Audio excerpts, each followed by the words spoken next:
فرمائیے. السلام علیکم. وعلیکم میرا السلام. نام رضا ہے اور میں غیر احمدی ہوں. جی ابھی بھائی صاحب نے تھوڑا سا ذکر کیا تھا کہ آپ نے روشنی کی سپیڈ میں حضرت عیسیٰ علیہ السلام کے سفر کا ذکر کیا کہ 10 ارب سال میں وہ ٹھیک ہے. ابھی واپس آ رہے ہیں. اسی روز میں پوچھنا چاہتا ہوں کہ آپ کے خیال میں شب معراج کا واقعہ غلط ہے کیا؟ شب معراج کا واقعہ جو ہے اگر یہ مراد ہے کہ رسول اللہ علیہ وسلم نے جسمانی طور پر سفر کیا تھا جی تو بالکل غلط ہے.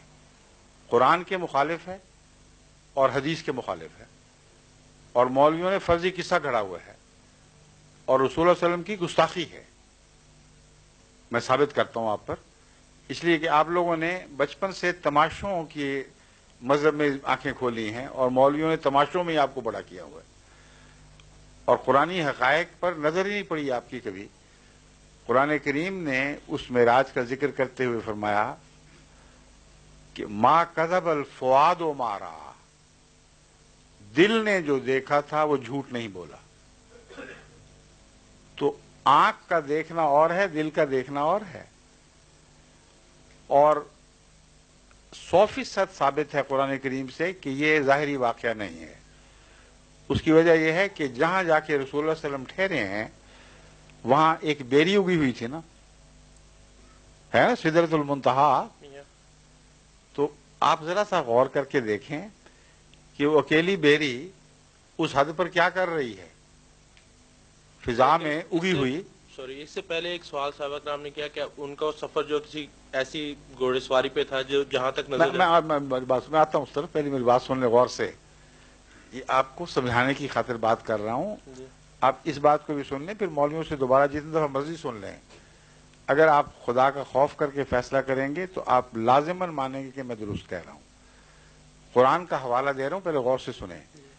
قرآن کریم نے فرمایا ہے کہ پھر سدرۃ المنتہا پر آپ کی خدا سے ملاقات ہوئی. ٹھیک ہے نا؟ وہ بیری اس سرحد پر پہنچی ہوئی تھی اور جبرائیل اس سے پہلے رک گئے تھے. تو وہ بیری رسول اللہ صلی اللہ علیہ وسلم سے بھی آگے وہاں کھڑی تھی. کیا آپ عقلاً سوچ سکتے ہیں کہ اس کائنات کے کنارے پر ایک بیری پڑی ہوئی ہے، لگی ہوئی ہے، اور اس سے پرے خدا بیٹھا ہوا ہے؟ یہ عقل کے خلاف ہے. اگر یہ آپ بات مان لیں گے تو خدا ہی ہاتھ سے جائے گا، کیونکہ خدا جسمانی نہیں ہے. اگر جسمانی ہو تو پھر وہ اس سے پرے بیٹھا ہوا ہوگا. اور رسول اللہ صلی اللہ علیہ وسلم سے روز جو کلام کرتا تھا اور ہر وقت کہتا تھا میں تیرے ساتھ ہوں، وہ کون تھا پھر؟ اور وہ کون تھا جس نے کہا اسرا بعبدہ لیلا من المسجد الحرام الی المسجد الاقصی، کہ وہ خدا جو تو اس کو ساتھ لے کر چلا ہے محمد رسول اللہ کو. تو وہ خدا تو ہر وقت ساتھ تھا. تو اس لیے ظاہری معنی کرنا انتہائی عقل کے خلاف بات ہے اور قرآن اس کو قبول کر ہی نہیں سکتا، کیونکہ اس کا مطلب یہ ہے کہ جہاں رسول اللہ صلی اللہ علیہ وسلم تھے وہاں خدا نہیں تھا اور وہاں بیٹھا ہوا تھا جہاں بیری اگی ہوئی ہے، اور بیری آپ سے بھی آگے تھی. اور مخلوق میں سے ایک چیز بیری ہے جو نعوذ باللہ کائنات کے مقصد اعلیٰ محمد رسول اللہ سے بھی آگے بیٹھی ہوئی ہے وہاں. اگر آپ اس کو اس طرح ظاہر پر محمول کرتے ہیں تو دین دنیا کا کچھ بھی باقی نہیں رہتا. اور اگر آپ اس کا معنی پڑھنا شروع کریں تو حدیثوں میں اس کے معنوں کی وضاحت موجود ہے. سب سے پہلی اہم بات میں یہ بیان کروں گا کہ آپ بخاری شریف کی وہ حدیث ذرا اٹھا کر دیکھیں جس میں معراج کا ذکر ہے. اس کے آخر پر کیا لکھا ہوا ہے؟ لکھا ہوا ہے جب رسول اللہ صلی اللہ علیہ وسلم کا معراج کا سفر مکمل ہوا ثم استيقظ، پھر آپ کی آنکھ کھل گئی. یہ کیوں نہیں لکھا کہ واپس آ گئے؟ صاف پتہ لگتا ہے کہ کشف ہے یہ، کیونکہ یہ تو عجیب بات ہے کہ سفر پہ جسم روانہ ہوا ہو اور واپسی پہ آنکھ کھلے. تو صاف لگ رہا ہے کہ قرآن کریم نے جس کشف کا ذکر فرمایا ہے وہ روحانی کشف ہے. چنانچہ ما کذب الفؤاد ما رأى ایک فیصلہ کن آیت ہے کہ دل نے جو دیکھا جھوٹ نہیں بولا. اب واقعات کو آپ غور سے سنیں، پھر احمدی تشریح بھی سن لیں اور دوسری غیر احمدی تشریح بھی سن لیں، پھر فیصلہ خود کر لیں. ہمارے نزدیک کائنات کا خدا کسی ایک سمت میں نہیں ہے. قرآن فرماتا ہے فَأَيْنَمَا تَوَلُّوا فَثَمَّ وَجْهُ اللَّهِ، تم جس طرف بھی منہ کرو گے وہی اسی طرف خدا ہے۔ تو یکجہتی خدا صرف مولوی کے دماغ کا خدا ہے، قرآن کا خدا ہر سمت میں ہے، اور اس مضمون کی آیات اور بھی ہیں اور کثرت سے ہیں جو بتاتے ہیں کہ ہر جگہ ہر وقت ہمہ طرف خدا موجود ہے، اور اس کے وجود سے کوئی جگہ خالی نہیں۔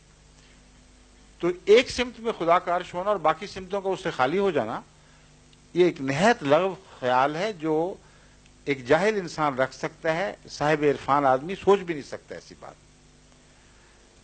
دوسری بات یہ کہ بیری سے کیا مراد ہے؟ جماعت احمدیہ کی تشریح یہ ہے کہ بیری حد کی نشانی ہوا کرتی ہے۔ یہ وہی بات ہے جو آپ نے چھیڑی تھی کہ علامتیں ہیں یا لفظی ہے۔ جو الہی کلام ہے وہ لفظاً اکثر اوقات نہیں سمجھا جا سکتا جب تک اس کے عرفان کے معنی نہ سوچے جائیں۔ بیری حد کی نشانی ہوتی ہے۔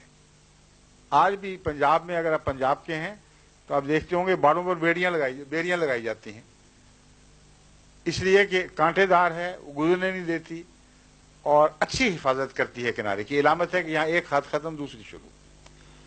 تو بیری ایک نشان تھی تخلیق کی حد کا، اس سے آگے خدا کی تنزیہی صفات شروع ہیں، اور کسی بندے کو خواہ وہ نبی بھی ہو انسان کی حدود سے تجاوز کرنے کا اختیار نہیں، یہ علامت تھی۔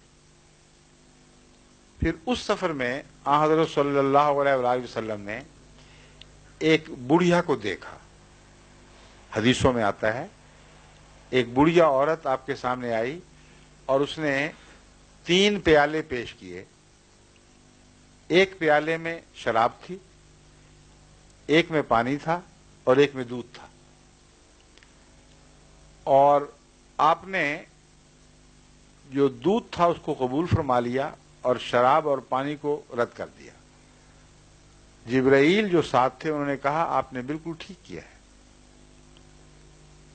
اور یہ جو عورت ہے بڑھیا، یہ دنیا ہے جو بڑھیا بن کر آپ کو دکھائی دی ہے، کیونکہ قدیم کی چیز جو ہمیشہ سے چلی آ رہی ہو، بظاہر اربوں سال سے آ رہی ہے، اس کو آپ بڑھیا ہی بتائیں گے نا۔ تو جس طرح کہانیوں میں ایک علامت ہوتی ہے، اس طرح یہ بڑھیا دنیا کی مثال تھی۔ اگر آپ لفظی مانیں گے اور اصرار کریں گے تو مطلب یہ ہے کہ اس وقت ساری دنیا سمٹ کر ایک بڈھی بن گئی تھی۔ کوئی دنیا کا معقول آدمی ایک لمحہ کے لیے بھی اس کو نہیں مانے گا، یہ مولوی بھی نہیں مانتے کہ ایک وقت میں جس وقت معراج تھا نیچے کچھ بھی نہیں تھا، وہ سارے سمٹا کے ایک بڑھیا بن چکے تھے، کیونکہ صحابہ موجود تھے، وہ گواہیاں دیتے ہیں کہ ہم تھے، اور وہ واقعات بیان کرتے ہیں، وہی انہی کی روایتیں تو ہم تک پہنچی ہیں۔ تو اس لیے بڑھیا کی تعبیر کرنی پڑے گی، اور جبرائیل علیہ السلام نے کر بھی دی۔ آپ نے فرمایا یہ دنیا ہے، یہ تیری آزمائش کے لیے آئی تھی۔ اب آزمائش میں کیا چیزیں تھیں؟ 3، ایک دودھ، ایک شراب، ایک پانی۔ اب آپ دیکھیں کہ پانی زندگی کے لیے ضروری ہے نا؟ ضروری، زندگی کو قائم رکھنے کے لیے پانی ضروری ہے، مگر پانی توانائی نہیں پیدا کرتا، اس کے لیے خوراک چاہیے۔ پانی پی پی کے ایک آدمی برا حال کر لے، جب تک بھوک نہیں مٹے گی پانی اس کی زندگی کو لمبا تو کر دے گا مگر طاقت نہیں دے سکتا۔ شراب طاقت دیتی ہے، اور شراب پینے والا ایک دم اپنے آپ کو زیادہ مضبوط سمجھتا ہے، جوش آ جاتا ہے اس کو، لیکن یہ بات بھول جاتا ہے کہ وہ طاقت شراب نے نہیں دی، اس کے اپنے خون نے گھل گھل کے وہ طاقت دی ہے، اور یہ دھوکہ ہے محض کہ اسے توانائی نصیب ہوئی ہے، اس کا اپنا خون جلد جلد گھل کر توانائی میں تبدیل ہوا ہے، وہ شراب کا ہی اثر ہوا کرتا ہے۔ اس طرح ہے جیسے بلی کہتے ہیں ریتی چاٹ رہی تھی تو چاٹتے چاٹتے زبان چاٹ گئی اپنی، مگر اپنا ہی خون چاٹ رہی تھی۔ تو ایک شرابی جو طاقت حاصل کرتا ہے وہ اپنے بدن میں موجود طاقت جسم سے ہی حاصل کرتا ہے۔ دودھ ایک ایسی غذا ہے جو مکمل ہے، دودھ کے دوران نہ پانی کی ضرورت، نہ روٹی کی ضرورت، نہ کسی پھل کی ضرورت، کیونکہ بچہ خدا تعالیٰ نے ثابت کر دیا ہے 2 سال تک مسلسل صرف دودھ پر پلتا ہے، اس کے بال بھی بڑھتے ہیں، اس کی آنکھیں بھی بڑھتی ہیں، اس کا خون بڑھتا ہے، اس کے جسم کے عضلات بڑھتے ہیں، ہڈیاں بڑھتی ہیں، ناخن بڑھتے ہیں۔ کون سی چیز ہے جس کی کمی آئی ہو اس میں؟ جو بچہ ماں کے دودھ پر پلتا ہے اور دوسرا کچھ نہیں کھاتا، اس کی صحت میں کبھی کمزوری دیکھی آپ نے؟ نہیں۔